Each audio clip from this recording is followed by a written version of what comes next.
علي حسن مويني.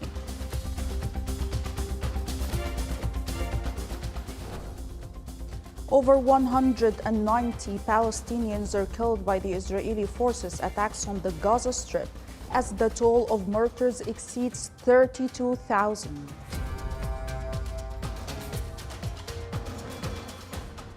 And the International Energy Agency says global carbon dioxide emissions related to energy reached a record high last year.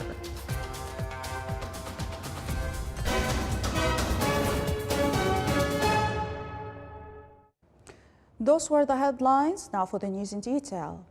His Majesty Sultan Haytham bin Tariq sent a cable of condolences and sympathy to Her Excellency President Samia Suluhu Hassan, President of the United Republic of Tanzania, on the death of the former Tanzanian President Ali Hassan Mwinyi. His Majesty Sultan Haytham bin Tariq sent a cable of greetings to His Excellency President Zeljko Komšić, Chairman of the Presidency Council of Bosnia and Herzegovina, on his country's independence anniversary.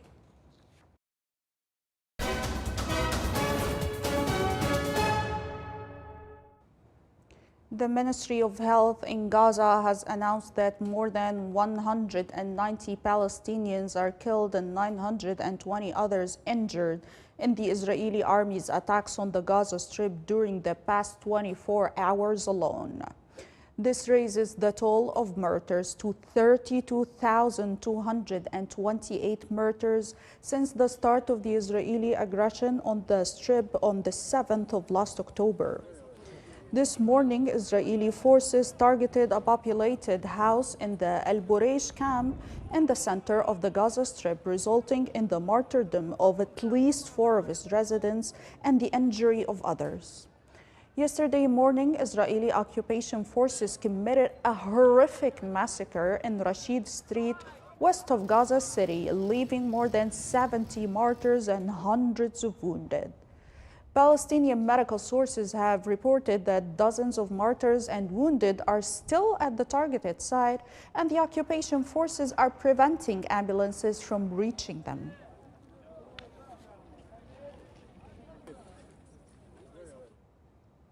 The Secretary General of the United Nations, Antonio Guterres, called for an independent and effective investigation into the massacre committed by the occupying forces during a gathering of civilians to receive food aid in the northern Gaza Strip. According to his statement, Guterres emphasized that the exacerbation of geopolitical divisions in the United Nations Security Council has led to the failure to approve a resolution calling for an immediate cessation of hostilities in Gaza. He pointed out that the utmost necessity for a ceasefire, the delivery of food and medical aid, and the immediate and unconditional release of hostages and prisoners.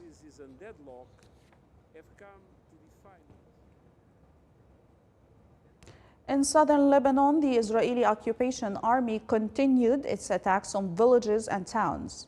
The National News Agency in Lebanon reported that the Israeli occupation army intensified its attacks and raided Jebel al-Labouni and the outskirts of the town of Naqoura, with sounds of explosions heard in the city of Sur.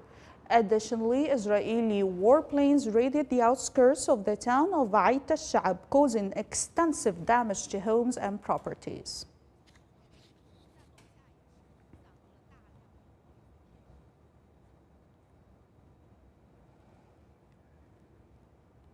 Russian President Vladimir Putin said Moscow does not plan to deploy nuclear weapons in space. Russian news agencies quoted that Russian president telling the Russian Security Council addressing threats in space should always be a priority for the country. The United States claimed that Russia was developing an anti-satellite nuclear weapon to be deployed in space, but Moscow strongly denied these allegations. Возможных интервентов будут гораздо более трагичны. Есть оружие, да знают об этом. Сейчас только я сказал, тоже есть оружие. In Bangladesh, at least 44 people have been killed and dozens injured after a fire broke out in a commercial building in the capital, Dhaka. The Bangladeshi Fire Service and civil defense official stated that the fire erupted in a 7-story building housing several restaurants and shops located on the main road in Dhaka. He added that firefighters retrieved the bodies after it took over 3 hours to completely extinguish the fire.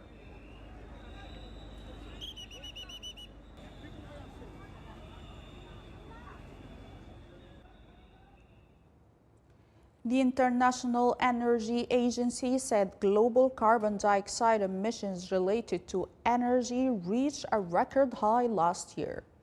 The agency's analysis showed that global energy emissions rose by 410 million tons, or 1.1% last year alone, reaching 37.4 billion tons.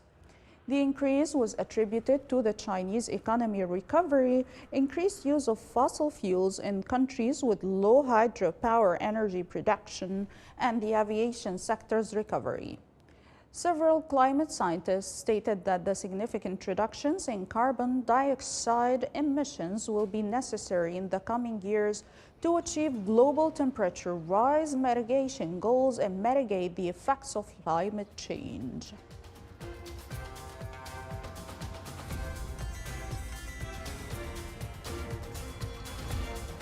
Still to come on News Bulletin.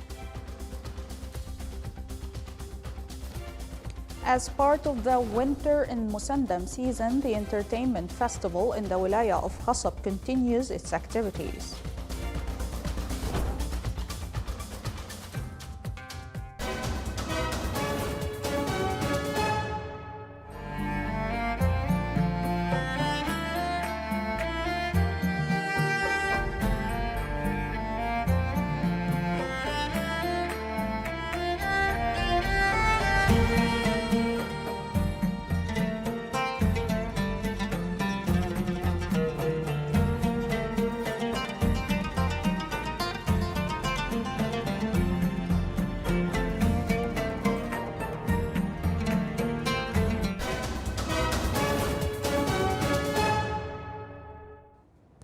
The University of Bareilly inaugurated 2 projects, a grid-connected solar photovoltaic power plant and a high-accuracy nursing simulation laboratory.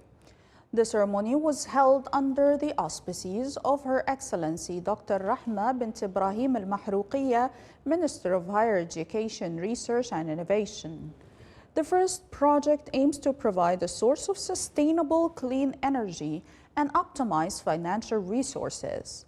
It consists of 30 arrays of solar panels divided into 2 areas, reaching 2,400 solar panels over an area of approximately 10,500 square meters. The capacity of the photovoltaic power generation station is estimated at 1.5 megawatts of solar energy. The university is in the process of establishing an electric vehicle charging station as part of its contribution to the environmental sustainability. As for the high-accuracy nursing simulation laboratory project, it utilizes advanced technologies to simulate patient cases, allowing students to practice in a controlled environment.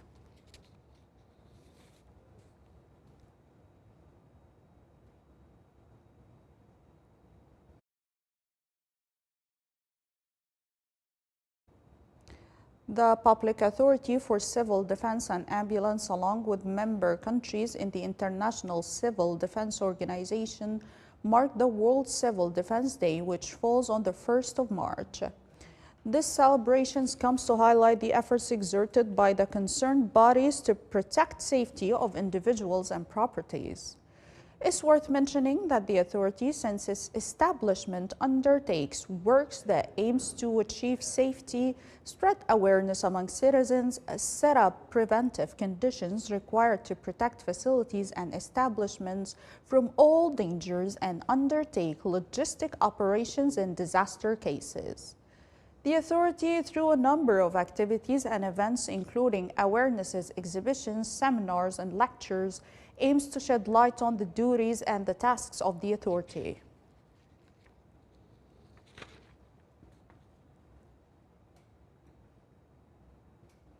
The 28th edition of Muscat International Book Fair is closing its activities tomorrow, the 2nd of March. Al-Zahra Governorate is the guest of honor of the exhibition in this edition. There are a special pavilion to introduce the intellectual and cultural history of Al-Zahra Governorate.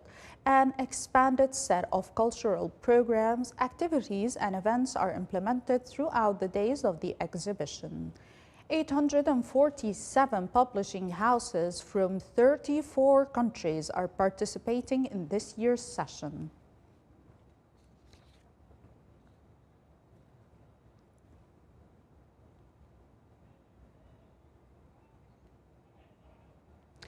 For more details about the 28th edition of Muscat International Book Fair, we have with us live from Oman Convention and Exhibition Center our reporter Ahmed bin Hilal Al-Busaidi. Good evening, Ahmed. Can you tell us more about the exhibition and its activities?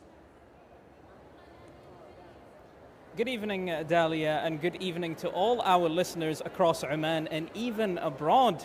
Of course, what can I describe about this international book fair? It is the paradise for readers, and especially the avid readers who love social interaction as well.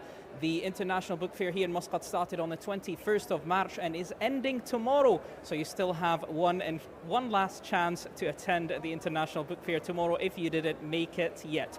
I will give you some statistics, and then I do have a guest for you, Dalia, and for our viewers as well. Some of the statistics is that we have 622,000 titles here in Arabic and English in Muscat International Book Fair, and the Omani sector specifically has 19,000 books for our viewers. So make sure to visit the Omani sector within the exhibition as well.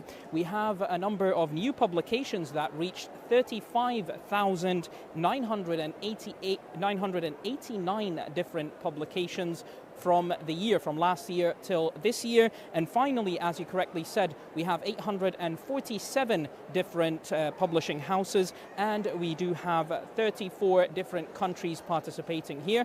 One last piece of information that we received just before we go live on air was that we are about touching 300,000 visitors here at Muscat International Book Fair in its 28th edition. So we have 814 visitors of the international fair, the Muscat International Fair, as of today. So as of yesterday, and the numbers will be calculated as well today and tomorrow. So for sure we will exceed 300,000. And now with me here is a visitor and a poetess of the Muscat International Book Fair, who is Sumaya bint Salim Al-Yahmadi. Sumaya, if you would join me please here, and welcome Sumaya, and do tell us about your experience within Muscat International Book Fair in its 28th edition. Thank you. Well, the Muscat Book Fair is not only a book fair, it's actually a celebration of culture and creativity, as there are art exhibitions going on, cultural performances, and also food stalls. So it is the most awaited event of the year, and it's truly an exceptional event that I don't miss. I make sure that I'm here every year, and I love it, I truly do. Okay, other than that, you are a poetess, and you do have a selection in your books towards poetry, but what other titles entice you to read and get into as well? Well, I would consider myself as a bookworm, a book reader. I love reading, and whatever I get my hands on, I would read. It's not like I have a certain genre in which I want to read. I love reading novels, short stories, research, Sufism, whatever I can get my hands on, I read. Yes, so other than that, is there anything else you would like to tell the visitors before we end this book fair, which is left with only one day, which is tomorrow? Do come and enjoy your time, as there's so many events going on. Thank you for that, Sumaya. So as you have seen, this was Sumaya bin Salim Al-Yahmadi, and this is what we have for you, Dalia, from the book fair, an international gathering. You're talking 34 countries, 847 different publishing houses, and almost 300,000 visitors. So thank you, and back to you, Dalia. Thank you so much, Ahmed, and your special guest, Sumaya. The atmosphere does look exceptional over there. That was our reporter, Ahmed Al Bousaidi from Muscat Exhibition Center and the Book Fair. Thank you so much. The annual Oman Pediatric Society International Conference 2024 commenced this morning with the participation of estimated pediatricians, nurses, and healthcare professionals from both public and private institutions. The event held under the patronage of His Highness Sayyid Fahd bin Fatih Al Said, and we have more details in the following report. Today marked the commencement of the highly anticipated Oman Pediatric Society International Conference 2024.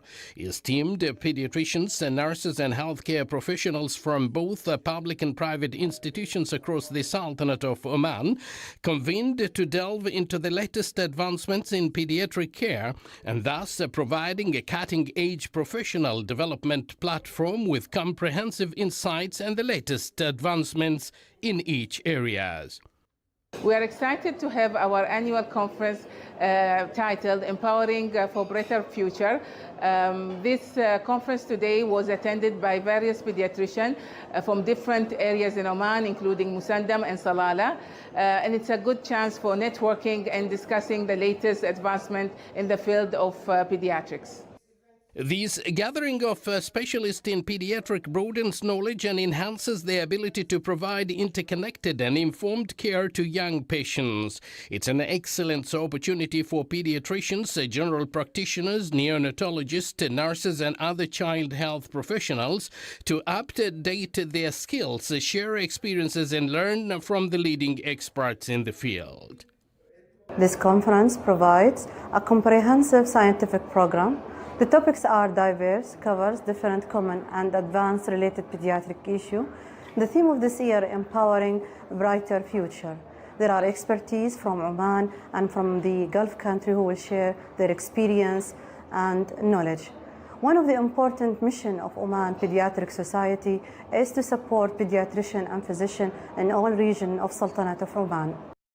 A significant highlight of this year's conference was the introduction of 3 prestigious awards by the Oman Pediatric Society: the Professor Al-Buali Lifetime Achievements in Pediatrics Award, the Leadership in Pediatric Health Award, and the Excellency in Community Pediatrics Care Award.